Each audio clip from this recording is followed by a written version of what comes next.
Ramaparasu mencari Wisnu. Korban yang pertama kali dipilihnya ialah para satria keturunan Hehaya. Dendamnya tak terperikan, sehingga tiada seorang pun yang diberinya kesempatan hidup. 7 kali ia menjelajah ke seluruh negeri jajahan Hehaya. Setelah yakin tiada seorang satria pun yang luput dari pengamatannya, barulah ia mengarahkan ancamannya kepada golongan satria keturunan Raja Kartawirya. Negeri-negeri jajahan Raja Kartawirya segera tertimpa malapetaka. Setiap kali memasuki negeri itu, ia memeriksa kembali golongan yang hendak dibunuhnya, seperti tata kerja seorang juru hitung memeriksa kembali angka-angka yang sudah dijumlahnya. Hasilnya memang sangat memuaskan, karena tiada golongan satria yang luput dari pengamatannya. Hal seperti itu dilakukannya pula terhadap kerajaan-kerajaan lain. Tak mengherankan, golongan satria pada zaman itu lari mengungsikan diri, apabila mendengar kabar negerinya dihampiri Ramaparasu. Pribadinya amat menakutkan, kemunculannya tak ubah dewa penyebar maut yang tak terlawan. Tetapi, seumpama api yang menjalar membakar hutan, lambat laun pudar juga nyalanya. Hal ini terjadi tatkala pada suatu hari dia berada di atas sebidang tanah Samanta Pancaka, dekat ladang Kuruksetra. Tiba-tiba timbullah pikirannya, sudah kulaksanakan dharmaku memusnahkan golongan satria dengan sebaik-baiknya. Kulakukan hal ini demi menjaga kesejahteraan hidup berkeluarga. Tetapi apa sebab hidup masih juga melahirkan golongan satria di banyak penjuru dunia? Jika demikian halnya, pastilah golongan satria disahkan pula oleh sang hidup itu sendiri. Apakah benar demikian? Ia mulai bimbang. Direnunginya kapaknya, dan ditancapkannya di tanah. Lalu berkata seolah tak waras kepada senjata itu, "Hai, sudah berapa jumlah satria yang mati olehmu?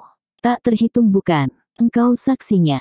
Aku berkeliling di banyak negeri untuk melakukan dharma kebajikan. Bukan untuk kepentinganku dan bukan pula untuk kepentingan suatu golongan. Dengan setulus hatiku persembahkan dharma baktiku ini kepada Hyang Widiwasesa yang menghendaki kesejahteraan hidup umatnya. Kini aku sudah tua, dan para satria masih kau lahirkan juga di tempat-tempat yang tak ku ketahui dengan pasti. Dapatkah ku selesaikan dharma ini sejalan dengan merapuhnya tulang belulangku? Mengapa pula para satria itu masih kau lahirkan? Beri aku keterangan, beri aku petunjuk yang baik, apa yang harus kulakukan? Apakah aku harus melepaskan Bargawastra tinggi di udara agar lenyap ditelan jagat raya? Dengan demikian tak usah jasmaniku berjalan menjelajah negeri-negeri yang takkan terjangkau lagi oleh kedua kakiku." Dirabanya Bargawastra, dan diletakkan di hadapannya. Lalu berkata melanjutkan, "Hai, Bargawastra, engkau senjata ampuh satu-satunya di dunia ini. Tiada seorang satria atau golongan makhluk manapun yang dapat melawan tenaga pemusnahmu. Kecuali penjelmaan Dewa Wisnu, sekiranya dia kini datang menguji kesaktianmu." Bersungut-sungut ia merenungi senjata saktinya yang tentu saja diam membisu. Wajahnya muram, otaknya beku, hatinya terkunci, sehingga tak pandai ia mengadakan pertimbangan. Akhirnya duduklah ia berlindung di balik sebuah batu. Dengan bertelekan ia melepaskan pandangannya di kejauhan sana. Kini ia sudah tua, janggut dan misainya sudah memutih. Meskipun kekekaran tubuhnya tiada surut, namun kulitnya sudah mulai keriput. Semuanya jadi berubah dihisap sangkala. Hanya tenaga jasmaninya yang tiada berkurang sedikit pun. Mata tuanya tetap menyala, seolah-olah kuasa menembus dinding berlapis 7. "Sia-siakah kerjaku ini? Sia-siakah kerjaku ini?" Ia berkomat kamit dengan kepala kosong. Gelombang pertimbangan akalnya naik turun tak menentu. Kemudian tercetuslah suatu pertanyaan yang mengejutkan dirinya sendiri. Jika demikian, apakah yang kulakukan selama ini sesungguhnya tumpukan dosa semata? Ribuan satria telah kubunuh. Dan apa yang kuperoleh? Sang hidup yang kusujudi tetap membisu. Apakah dia tidak mempedulikan persembahanku ini? Sekarang dasar hatinya diliputi rasa benci pada diri sendiri. Semua penglihatan yang bermain di depan kelopak matanya, dibencinya pula. Hatinya benar-benar patah. Rasa sesal berkecamuk saling menyusul. Sebagai anak seorang resi, tahulah dia apa akibatnya. Pastilah rasa benci pada diri sendiri akan menuntut pada dewa, agar mencabut nyawanya.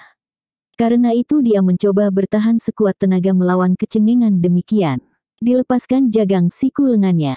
Dipukulkan tangannya pada batu di dekatnya, agar memperoleh kewarasan akalnya kembali. Tiba-tiba ia terkejut karena mendengar gemerisik daun kering. Ia menoleh, dan dilihatnya seorang Brahmana berdiri mengamati-matinya. Sang Ramaparasu, "Engkaukah itu?" Teguran itu membangkitkan Ramaparasu dari tempat duduknya. Begitu berdiri tegak, perbawanya bukan main. Dengan pandangan tajam, ia menjawab, "Kau kenal aku. Seluruh dunia pasti mengenalmu," ujar Brahmana itu. "Kenapa?" "Tanda-tanda senjata saktimu, kapak dan bargawastra. Kemudian sikap batinmu, sorot matamu, kekekaran tubuhmu, dan darahmu." Ramaparasu mengeluh mendengar Brahmana itu menyinggung istilah dharma yang dahulu dijunjungnya tinggi.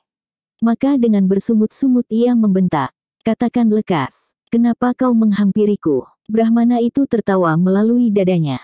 Tatapan matanya berseri, ia lalu menjawab dengan suara jenuh, "Tiada aku bermaksud apapun. Suatu maksud atau kehendak adalah keinginan. Dan keinginan adalah nafsu. Semuanya itu tabu bagi kami. Kebetulan saja aku lewat di dekat sini. Alangkah terkejutku berpapasan denganmu." Sikap Brahmana itu mengingatkan Ramaparasu kepada almarhum ayahnya. Oleh ingatan itu, perasaannya jadi terguncang. Sikapnya agak melunak dan ia memanggut melambaikan tangannya. "Kebijaksanaanmu meluluhkan watakku." Ramaparasu berkata dengan nada merendah, "Sebenarnya aku sedang murung. Engkau pasti tahu apa sebabnya. Keliru dugaanmu, bila mengira kami kaum Brahmana tahu akan segalanya. Sebenarnya yang menarik perhatianku, justru kemurunganmu. Kenapa? Sikap murung, sedih, benci, cinta, menolong, mencelakakan, mencari untung rugi, mengejar kemasyhuran, adalah suatu perbuatan yang kurang waspada. Sikap demikian terlalu menjauhi saripati kebenaran sejati. Itulah faham kami. Lalu apa yang baik dan yang benar?" Kembali Ramaparasu tak senang. Melupakan semua itu, dan itulah suatu dharma. Melawan musuh yang serba nampak, jauh lebih mudah. Karena itu perang bukanlah dharma kebajikan hidup yang benar. Mengapa?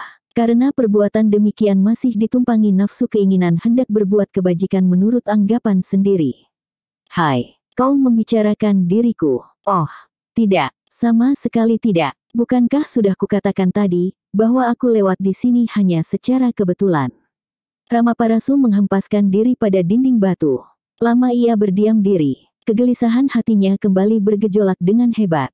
Keangkuhannya kalah melawan pandangan dan sikap hidup Brahmana yang duduk di sampingnya itu. Tiba-tiba ia rela menyerahkan sisa perjalanan hidupnya, sebagai penebus lakunya yang belum benar. Dengan suara minta belas kasih, dia berkata, "Siapa engkau sebenarnya? Rasanya tidak penting bagiku. Yang terasa, kata-katamu tak ubah suara bagai dewata agung yang memberi penerangan kepadaku. Kuperoleh sudah jawabnya, apa yang ku kehendaki. Pilihan dharma baktiku ternyata belum benar. Liku-liku sasarannya sangat membingungkan. Dahulu aku memperoleh karunia dari mendiang ayahku. Dalam setiap pertempuran, akulah yang selalu menang. Bila orang menghendaki ajalku, hanya Dewa Wisnu lah yang mampu mengantarkannya.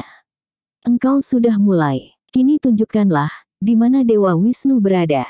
Mendengar pertanyaan Ramaparasu, Brahmana itu tercengang bukan main. Dengan gugup ia menjawab, "Betapa mungkin aku tahu. Kami Brahmana masih berjasmani, sedangkan Dewa Wisnu tidak. Dia adalah roh.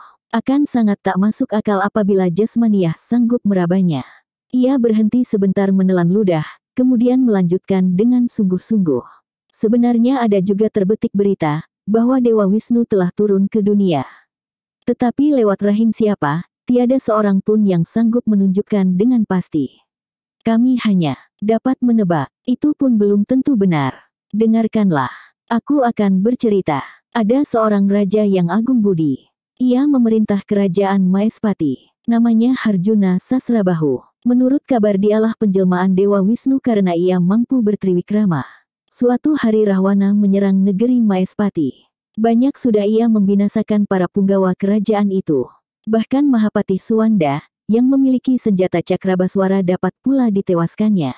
Akhirnya, Raja Harjuna Sasrabahu tampil ke depan melawan Rahwana. Mereka bertempur dengan dahsyatnya. Berulang kali kepala Rahwana dapat terpenggal oleh Harjuna Sasrabahu, tetapi selalu tumbuh kembali seperti semula. Pada saat pertempuran mencapai puncak kesulitan, Raja Harjuna Sasrabahu bertriwikrama menjadi raksasa dengan tubuh hampir memenuhi alam. Dengan mudah Raja Rahwana ditangkapnya dan hendak dimusnahkan pada saat itu juga. Namun kakek Rahwana, Pulasta atau Pulasya, pandai membujuk hati Raja Harjuna Sasrabahu agar mengampuni. Karena menghormat Pulasta yang hidup sebagai Brahmana, Harjuna Sasrabahu akhirnya berkenan mengampuni. Triwikramanya inilah yang menjadi pegangan satu-satunya bagi kami, bahwa dialah penjelmaan Dewa Wisnu. Benar tidaknya, sesungguhnya hanya engkau sendiri yang dapat membuktikan. Bukankah engkau berkeyakinan, bahwa hanya Dewa Wisnu sajalah yang dapat mengantarkanmu mencapai nirwana? Ramaparasu tertawa melalui hidungnya. Ia merenungi Brahmana itu, lalu ujarnya, mengapa semua ini dikembalikan juga kepadaku? Tak dapatkah engkau berbicara dengan jelas? Aku telah berusaha menyalakan dian penerangan, demi permintaanmu. Sekarang izinkanlah aku berlalu. Tanpa menunggu persetujuan Ramaparasu, Brahmana itu berputar arah.